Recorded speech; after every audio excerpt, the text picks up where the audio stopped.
James. Raph. As you can probably tell from my voice, not you, James, I mean you, the listener. Unfortunately, I have been unwell recently. I pulled through, though. Fine. Yep. But this was supposed to be the down round experience. We had big dreams for this until Raph was struck down by the Wuhan flu. Yeah, Wu flu. We had guests lined up. We had Becky Lucas. We had Mark DiStefano. We had Dan Nolan. We had the Batuta Advocate boys. And Joyride. We had a real stacked lineup. Unfortunately, because we're responsible, we don't want to infect any of those people with Well, COVID-19. this time of year, on record, I will go on record as saying, if this was June, I wouldn't have tested. But with Christmas... And you wouldn't have told me. With Christmas around the corner, I didn't want to ruin people's Christmas. And people need to go see their elderly relatives. Etc. He was, you know... I didn't want to... He was magnanimous enough to cancel it. But unfortunately, as a result of delaying it by the better part of a week, yeah, everyone's now gone off. Mark's in Argentina. People are off and about. Dan's in Port Macquarie. Yeah. People have left Chicka's Sydney. in Mudgee. People have left Sydney, which means that of all of the prospective guests we're going to bring on, we now have one. Yes. And who knows if he'll show up. Allegedly, he's going to show up halfway through our recording, but we'll see. We'll see what happens. Yes. So the Jamboree now, which, sorry, to put it in perspective, the idea is we're recording a several-hour-long session and we're going to put it out over the Christmas and holiday and the festive season in general. Before we come back... Hotter than ever. Red hot in January. Yeah. And so, yeah, over the next, I don't know, 2 or 3 weeks or whatever, it'll just be segments of this, of whatever is about to occur. Yep. And we're going to chat. It's going to be, a summary of the year. We got a lot of things to talk about. We've got the summary of the year. We're going to reflect on our own predictions, what came true, what didn't. Obviously, we can actually just have a look at some of the most recent stuff that happened because it actually relates to some of our predictions. And we'll go through some big ideas. In the Down Around Discord, people pitched a kind of Shark Tank-esque big ideas. Hopefully Joyride will join us for that. And some predictions, I think, for next year. So I think this so. kind of gear. This kind of stuff. We're just gonna riff. This is kind of like the Joe Rogan experience. Yeah. Except, not quite as many listeners. And I think we're sharper. I think we're sharper than Joe. You think we're sharper? I think we've got a bit, but I don't know. I don't know if we have quite as inquisitive minds. No, we're not as curious about the world. Yeah, I'm not a curious guy. I'm more of. I'm pretty insular. If someone comes to me with new facts, I'm normally pretty. I'm like, whoa! I've already heard something about this before. I'm pretty hostile when people try to introduce me to new concepts. I've got an adamantly fixed mindset. Yeah, absolutely. This is the way it is. This is the way it'll always be. I spent about 20 years accumulating information.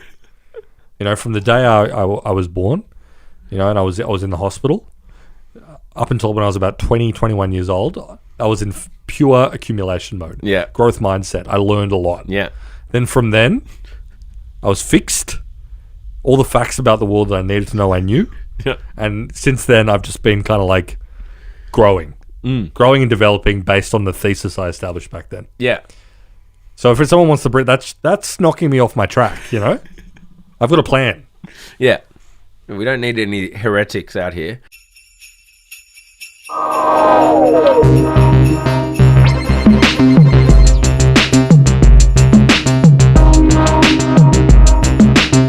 Just to kick it off, one thing we spoke about earlier in the year, must have been very early in the year, might have been late last year though, was micro-mobility.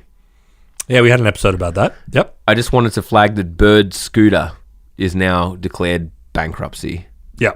We talked about, I have to throw my mind back to the way exactly what we said about this. But for those that don't remember, micromobility is your Lime bikes, your hire scooters.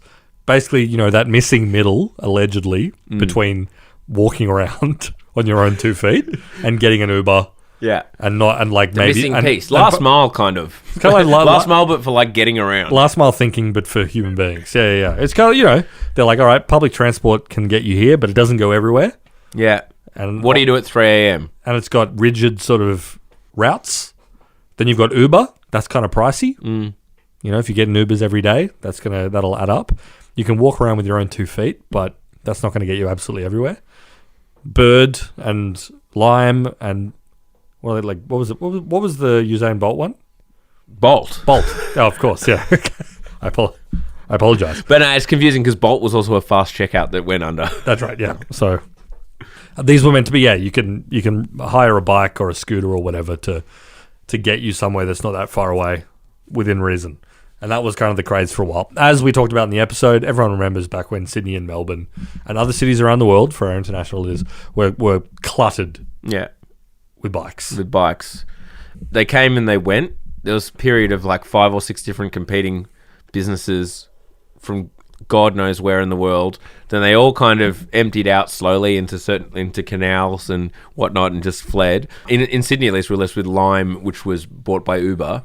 But one of the big ones, Bird Scooter, they've surprisingly gone under because it is very, as we identified in that episode, you got the capital expense up front. Sure, you can write that off. You can model that. Yes, it's going to cost us a lot of money to buy all these scooters. But once we've bought them, we leave them around. We pay members of the community to charge them. We've got this whole kind of marketplace network thing set up where, you know, the users both take them in, they charge them in their garage, and then people pick them up, and it's just this ecosystem that we've created, and we just clip the ticket. But, you know, obviously the upkeep, people crashing them, people constantly getting fines for like leaving them in the wrong place and then getting mad about them, police hating them, and also just them being thrown in the river, that eats away at your P&L. Yep. Turns out, unfortunately, it's a pretty tough business to run. It's a tough business. I liked it. I think it was one of these little kind of periods, these little that we go through in life that are actually quite amazing to experience. Yeah, I think that this was your, because remember, I think it was in our episode that we did, you showed like the time that I'd hired, that you had hired them, and it was all like 12:30 a.m., 1:15 a.m. Yeah, you know, 3 a.m. Yeah, that's when I hired these things. Yes, this is again, it's beautiful zero interest rate environment, millennial lifestyle subsidy moment. You can get a really cheap bike that someone just abandoned in the street, just a complete nightmare for like urban life, just like a mess of bikes dumped in the Yarra River. But the payoff was that you could ride freely. You could jump on. I like them. I think one will survive. So right now it's kind of Uber because they can probably subsidize it and maybe with the limes. And even so, like, I mean, yeah, there are limes kind of everywhere to a certain extent. Like I do see them a fair bit. It's one of these ideas where it's very easy to pitch as like a universal solution. It's like, imagine if every city had this. And what it actually turns out is it only works in some cities and like some sections of some cities. Yeah. Like you're not... Central Berlin. It's basically, they got the scooters that works quite well there. But like, you know, the Germans, like Scandinavia as well. I don't know if I've said this before on Down Round, but I will remember for the rest of my life in Copenhagen going across the street in like a mall setting. It's like it's more people walking than it is cars. Like there's no cars coming. And I just started wandering across the road, even though it was a red man. Maybe in Copenhagen it was like a red being. And everyone's kind of staring at me, and I realized all of a sudden I felt very self-conscious because I was the only one crossing the road. There was no cars, like as far as the eye can see. You could see 500 meters in either left and right direction. I was like, what's the deal? And to my uncle, who I was there with, and he was like, oh, in Copenhagen, I was like, why don't they cross? And it's like, well, here they would say, why would you cross? The man is red, you know, why would you cross? So, you know, in that society, I think Lime scooters and e-bikes probably work quite well. Yeah, well, and actually this is a great example because I was just in Mexico and I was in Mexico City and I was waiting at a crossing. And a lot of the crossings in Mexico City, they don't have like the man. There's no man. It's just like you go off the same as the traffic lights for cars. So if it's green in your direction, you go. If it's red, whatever. But even so, there's never like, for whatever reason, it's just like an endless flow of cars. Yeah. It's like this in a lot of countries, right? But my wife and I were kind of standing, waiting as this endless flow of cars came and no one was stopping. Didn't seem like there was traffic lights at all. It was just like endless way. And then this guy came up behind and was like, man, I'm going to do like a quasi-Mexican accent, so I apologize for that. He was like, you just need to go. This isn't America, bro. No one's going to stop for you. No one's stopping for you. You just need to walk.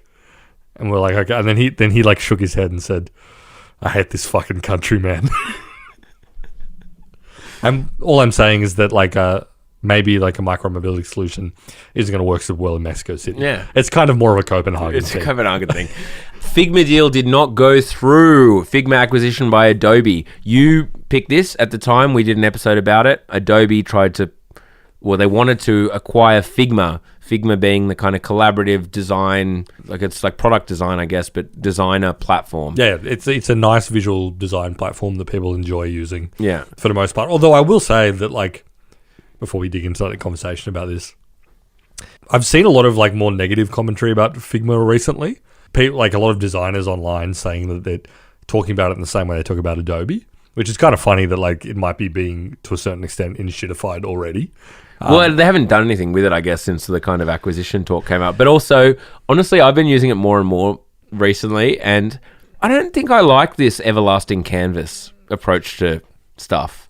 You know, like, I think that this is a thing of the now. So I should explain, if you don't not across it, like, in Figma, like a lot of like contemporary design pieces of software, the canvas is forever. Like, you kind of put a design on. I don't know how to explain canvas. People understand what I mean. It's a giant ongoing whiteboard. Yeah, and you can just scroll as much as you want and add more things, and so then people then start to use it, especially in like a marketing context, as like, here are all of our marketing assets as like floating on this kind of whiteboard space you have to zoom in and zoom out of. Like, that is not a very efficient way to kind of go through a bunch of different pieces of collateral or whatever. Like, and even like going through the different screens on a mobile app, which you're kind of supposed to use it for, because you've got all of these different screens of a mobile app on this canvas, which, by the way, you can see why this is better for this than Photoshop. I recognize that like something like Photoshop or Illustrator or whatever, where you have to save, you know, 100 different files, is not the optimal way to look at the different screens of like a mobile app.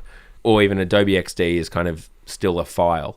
Figma has a big collaborative canvas where you can have all the different screens and the different routes. So like if someone presses this button, it goes to this screen, blah, blah, blah. It's not that user-friendly to scroll around a friggin' canvas. Yeah. I don't like it. I don't like not knowing where I am in the infinite canvas. You're a file system guy.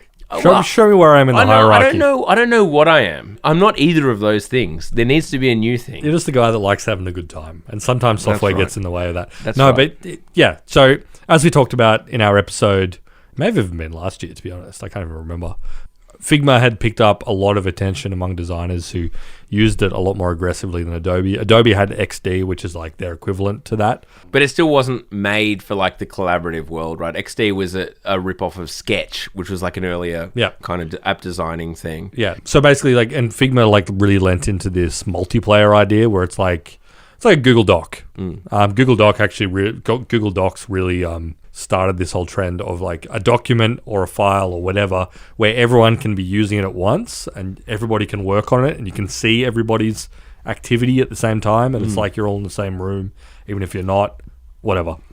And Figma picked up a huge amount of momentum from that. A lot of designers loved it a lot more than Adobe's pretty old kind of like. It is better. Don't get me wrong. Figma is like 100 times better than sharing around fucking Illustrator files or whatever. Yeah. But I get what you're saying. And then Adobe said they were going to buy them. Adobe, which a lot of people, which is obviously a big win for the Figma team, because it was a decently high acquisition price. But a lot of designers were kind of like, oh, does this mean Figma just gets sucked into the Adobe suite? Yeah. Which is absolutely was going to be the answer to that. Well, of course, yeah. Like the Adobe suite being essentially the mandatory thing you have to own if you work with any sort of creative design product. If you're like I think back on the episode, I went on a long rant about the annoyance of Adobe and just simply trying to like open Adobe and all of the pop-ups and the crap. It sucks. It is like if you want to like imagine what is like an enshittified product, you picture the Adobe suite designed to extract money. They coast on the fact that everyone that works in this industry sort of has to have it. Yeah. Although, you know, I'm not saying that Adobe doesn't do cool stuff. Okay, let's think of it. I know Photoshop is an incredibly complex program, right? Like I understand that it's a heavyweight program and they can't, you know, massively update it or like change features and blah, blah, blah, blah. But like think about Microsoft Word or even Microsoft Excel versus Photoshop. It's collaborative now. Like your Word documents can live on the cloud. Your Excel spreadsheets can live on the cloud. You can have multiple people in there collaborating, blah, blah, blah, blah, blah.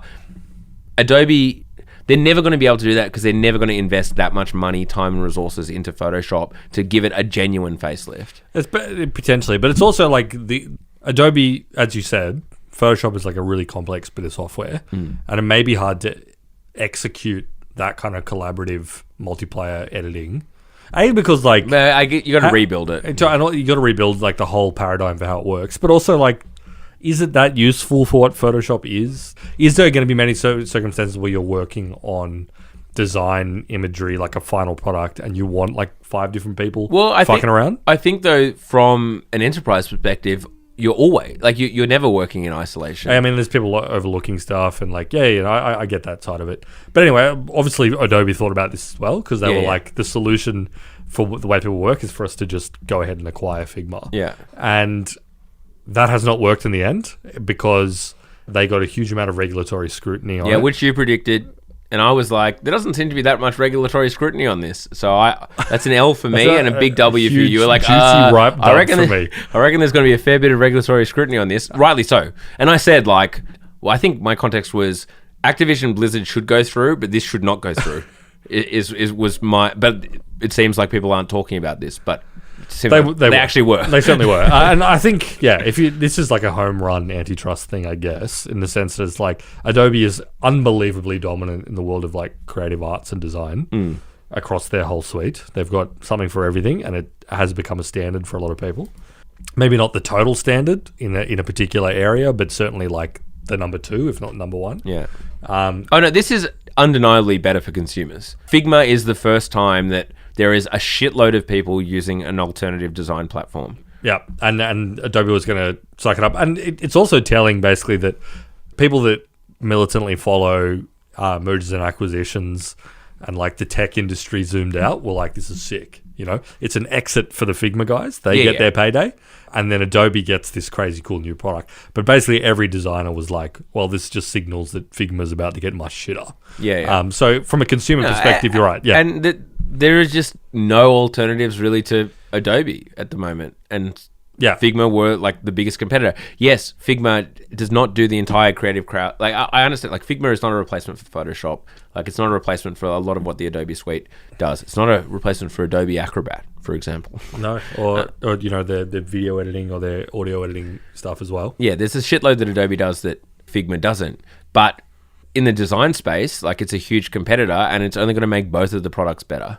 That they're not under the one umbrella. Well, there was a lot of analysis, and I talked about it in the episode, actually, the idea that it was kind of like a defensive acquisition. Yeah, 100%. In the sense... Well, they shut down XD. Like, Adobe were like, we're buying Figma, and we're shutting down XD. Like, as far as signaling to antitrust... Yeah, totally. It's not a great look. But also it's like defensive in the sense that, and other people made this point too, where it's like, Adobe would be looking at Figma, being like, this is a bit of software that people actually enjoy using and don't feel like they've just got like a gun against their head saying you need to pay however many $100 a year it is to use this. But there's also the sense that's like, what if Figma started like encroaching on our turf? What if they then went and from the ground up built a Photoshop competitor? What if from the ground up they built like an Audition competitor or, you know, any of their other suite and just like folded that into a theoretical Figma suite? And then, wow, we've got like a competitor on our doorstep. So on that angle, you wonder if it's still kind of a win for Adobe in the sense that maybe they've like established like some fairly close working conditions now. They must be collaborating because they would have spent the last year and a half talking about synergies. They have to allow people using Figma and Figma files to like work within the Adobe ecosystem, you'd think, for sure. They would have built the entire infrastructure for collaboration and how these things live together. Yeah, it'll be an integration for sure. There'd be some sort of... So now, like, they had to pay like $1 billion termination fee to Figma, but which is like nothing compared to what the Figma founders and whatever were going to get. Yeah. So you imagine there'd be a bit of unrest. Also among like, you know, employees that have stock options. Apparently... Well, even the $1 billion apparently is enough to play. There's only 100 employees at Figma. Okay, yeah. So, like, you know, even the $1 billion is technically enough to pay each one of them $1 million, but, you know, that's not going to happen. But yeah. Okay, well, that's interesting. It's tragic that the Figma folk do not get a payday, but people used to build businesses to just, like, build a business, like, build a good product and have people using it and whatever. It's like, oh, it's so tragic that we couldn't be acquired by the bigger version of us because we made a good product and we made a good business. Just build the business. Just build it and just keep building it. Try to do something good. Yeah, keep making your product fantastic. Keep innovating. Like, provide value for your users and keep growing. Is it really a tragedy that you didn't get bought by the shit company? No, 100%. I know you're not saying that, but you know what I mean? This idea. And because it is I'm like, oh, wow. I had the same instinct. Figma founders, like, damn, they just missed out on a big payday. But also, they're doing fine. They've got a great business. Keep going. Keep going. Yeah, totally. But you have to wonder. Chat, keep going.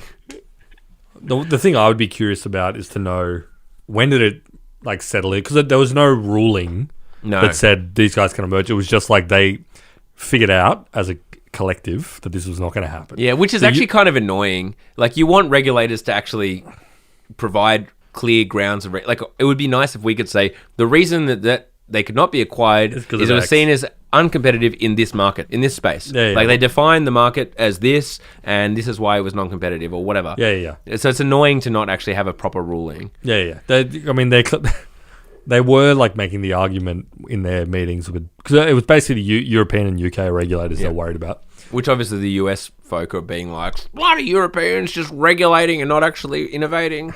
But whatever, you know, anyone in their right mind could see that this acquisition should not have been allowed to happen. It was, like, as long as you accept the basic precepts of antitrust, you would think this would fall under it. And they were trying to make the argument that Figma and Adobe users were just different, which is obviously not passing muster with anybody. I would guarantee, if you looked at how many paying Figma subscribers also have an Adobe membership, it would be maybe 90%. I reckon. Like, possibly more. Yeah. Like, anyway. It'd be very hard to dodge. Just being like, oh, nope. Oh, you want me to open that in Illustrator? Sorry, mate, I don't have that one. What was that? Adobe? So, yeah. So we're paying you. So you're on 150K as a designer, and you do not have an Adobe license. Okay.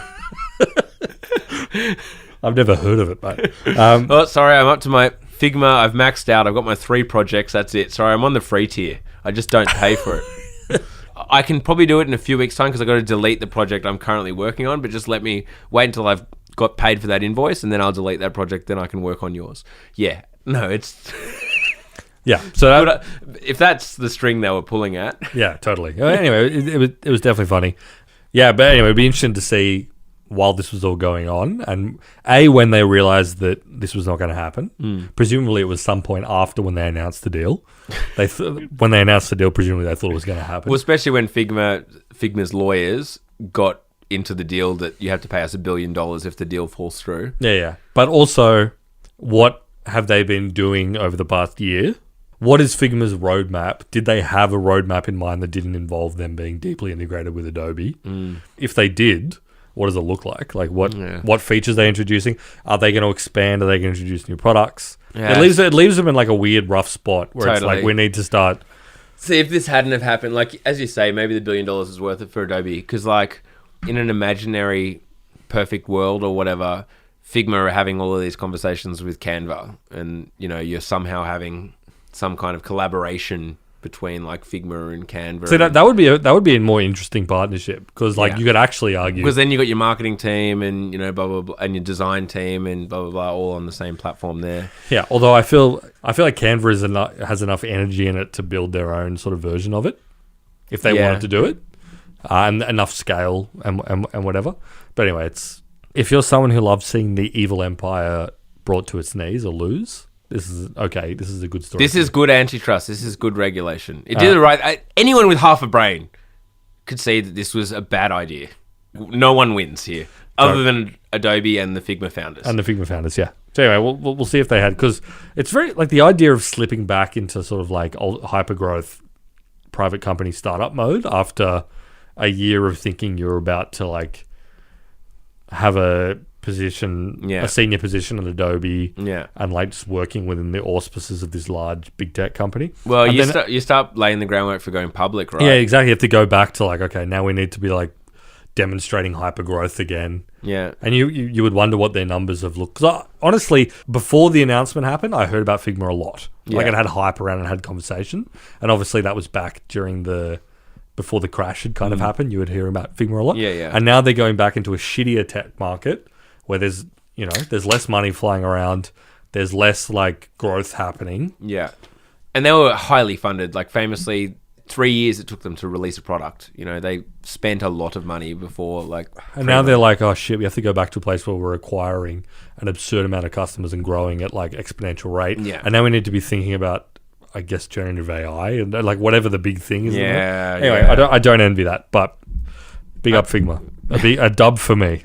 So we have so people have asked us multiple times throughout the year, kind of a bit of a behind the scenes, how we work. How does Down Round get made? Do we want to kind of go into that? It's obviously very inward looking, but this is the Down Round experience. Sure. There's not actually a lot to really say on the topic. No, there were multiple people have. Someone asked in Discord and got a legion of thumbs up. Yeah. To say to get an insight into how we work and how we make the podcast. So we vaguely text each other throughout the week. That's right. Sporadically, I'd say. Mm-hmm. We mostly assume that the other person is just up on whatever the latest is, I would say. Yep. And then we have lunch at around 1 p.m. Basically exactly 1 p.m. At 1 p.m. we have lunch. So if you've triangulated from looking at photos on our which Bridie DeBroad did do, but she's a journalist. our photos on our Twitter or X account. If you can figure out what pub we're at, and we've now told you it's at 1 p.m. We're not going to tell you the day, but you can probably figure it out from the podcast scheduling when we might record. And you show up at that place, we'll be there. Yeah. And so we spend 1 to 2 hours discussing what episodes we should do, because we do 2 episodes a week, and have a meal and have a drink. Yep. Catch up on life. Yep. And then we go into the Diamantina Media podcast studios. Yep. Which we're not at today because they're closed. No, exactly. They're closed over Christmas, and we record our podcast. That is our entire process. That's the Down Round process. And we film it, and then we should say we film it. Then I edit one of the episodes. I edit the other one, and then James edits the other one. Raph normally edits the free one, and I edit the paid one. So if you want to like establish a bit of difference in quality between the two, or cadence, rhythm. Yep. So find out who's more aggressive at cutting out ums and ahs. Get back to us and how you evaluate that. Oh, we should. I guess people want to know. So I use Ableton to edit because it's not great for editing podcasts because it's like a music production thing. But I use Ableton because I know it really, really, really well because I've made music on it for more than 10 years. So yeah, I use Descript, which I can't remember if we've talked about it. We might have talked about it a little. Actually, I mentioned on like our audio editing thing. But Descript is actually like a super interesting bit of software. Because it's entirely text-based. So you upload audio, it transcribes it for you into like basically a Word doc with a video next to it. And you just like delete words you want taken out. You can also add words and it reads them out in AI voice. I still haven't consented. No. I, Raphael Dixon, nay, Raphael Rosinski. Actually, I would... submit to having my voice used by a machine. Descript makes you do that. It generates a voice based on the library of content it has from that particular person. And I haven't used it for Raf because I haven't gotten his consent. It does make you... Have you used it for you? I've used it for me. Wow. Occasionally. So I would love to... If a really persistent Down Round listener... Keen-eared has figured out... I've never replaced anything more than like 1 or 2 words. And it's purely... I wish I could do that. It's purely when like I've completely said the wrong number. Like I've said, this acquisition was X number of dollars. And then I've gone back to the edit and I've Googled it and I've been like, I was off by an order of magnitude. I will cut out that number and replace it with the computer voices analysis, the AI generated one trained on my voice. Wow. But the funny thing is the Descript is obviously an American company and very much oriented towards the Yanks. The Yanks. So shout outs to our American listeners. If you ever hear a number and like my voice is a little bit American when I've said it, it sounds quite good, but it's like 55. So I'll be like, oh, Figma got acquired for $55 billion. If you can find instances of that happening... Well, we should give them Down Round Premium for a year. We'll give you a year's worth of Down Round Premium. But Descript is looking at it. a really interesting bit of software, and I've sort of trained myself up on using it. It's not that hard, but it's oriented at podcasters and people who do like YouTube cooking videos and shit, where it's like them talking over video.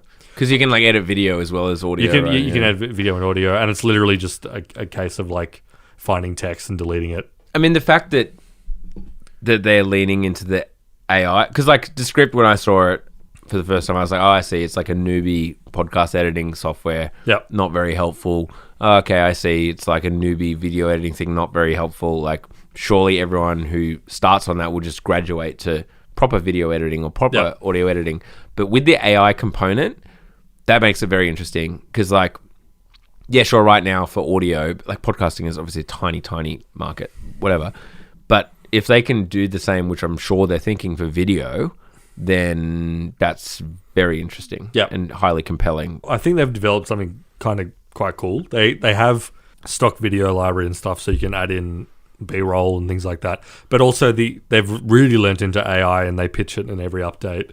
But it also includes things like generate me like the social media post for this video. Yeah. But that's what I mean. But even like in video, if you can just fix a little bit of video with AI, which I know right now you can't. Yeah. But in 2 years, you certainly will be able to. No, well, not certainly, but you may well be able to do it.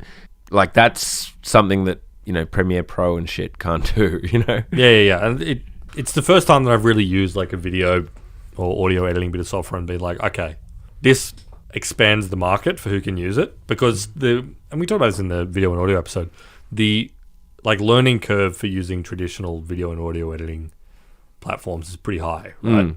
For you to learn how to use Audition or learning how to use Ableton or whatever, or Logic, it requires like you to sit down and like figure out how the interface works. Oh yeah, it's I mean, literally people's job is just kind of knowing how the software works. Yeah, exactly. But their thinking was, okay, the number of people that are doing podcasts and YouTube content is radically higher than that, and there's got to be so many people who do that video and then just like outsource it. Yeah, but it also, as I said though, like sure, in the short term, like there's that market, but if you can start adding features like all the AI stuff that the older platforms, these, as we said, like these big clunkies, same as Photoshop, established, like Photoshop can't add friggin' collaboration, like real-time collaboration. Can Premiere Pro add, you know, the AI, like generate AI in the middle of a little scene to like make one scene match another scene, or like change some words here and there, but like do it seamlessly? Yeah, I don't know. Maybe they can, but it's like also it's not. I don't think that's what their audience necessarily wants. If your audience is entirely professionals who do this stuff manually, well, you got to keep the program clean. It's got to be what everyone expects, and what all of these massive film studios and whatever. A bunch of annoying consumer grade AI stuff you might find irritating. But for a ground up thing where it's like, we're going to give you a bit of software that you can edit a podcast if you have no fucking clue how. Yeah, and you're going to get an update every month, and like there's going to be new features and things are going to change around, and you're fine with it because you're like, oh, that's cool. Yeah, exactly. Sweet. Whoa. I also want to pre-announce something. Like before I was like, oh, here's all the things we're going to talk about, whatever. Addressing the haters. I'm going to address the haters later. And by later, I mean, sorry, it's probably not going to be the end of this podcast, because we're going to split this podcast up into... Actually, that's another thing we're going to have to do at some point, is do like some pre-records being like, this is part 2 of 6-part episode. So maybe this is part 2 starting now. All right. This is part 2 of the down round experience, which was all recorded in one session. We're very transparent.